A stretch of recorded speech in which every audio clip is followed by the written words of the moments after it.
Seni nasıl sevdiğimi bir ben bir Allah'ım bilir. Benim neler çektiğimi vay. Ne yaptıysam ne ettiysem ben sana yaranamadım. Seni sevmek bir hataymış, ne yazık sonra anladım. Ey. Ben her şeyin olurdum da sen bir şeyim olamadın. Ne dost oldun ne sevgili, anca beni yaraladın.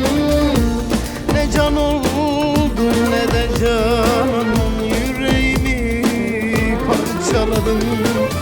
Ben her şeyin olurdum da sen bir şeyim olamadın. Ne dost oldun ne sevgili, anca beni yaraladın. Ne can oldun ne de canan, yüreğimi parçaladın.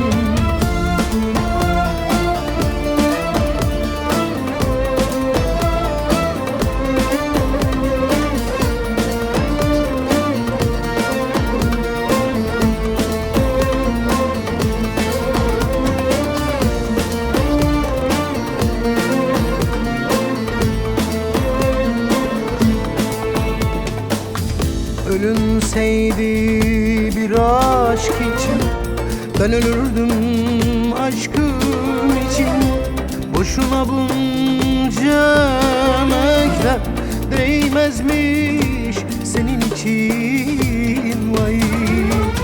Ne yaptıysam ne ettiysem ben sana yaranamadım. Seni sevmek bir hataymış, ne yazık sonra anladım. Hey. Ben her şeyin olurdum da sen bir şeyim olamadın. Ne dost oldun ne sevgili, anca beni yaraladın. Ne can oldun ne de canan, yüreğimi parçaladın. Ben her şeyin olurdum da sen bir şeyim olamadın. Ne dost oldun ne sevgili, anca beni yaraladın. Ne can oldun ne de canan, hiçbir şeyim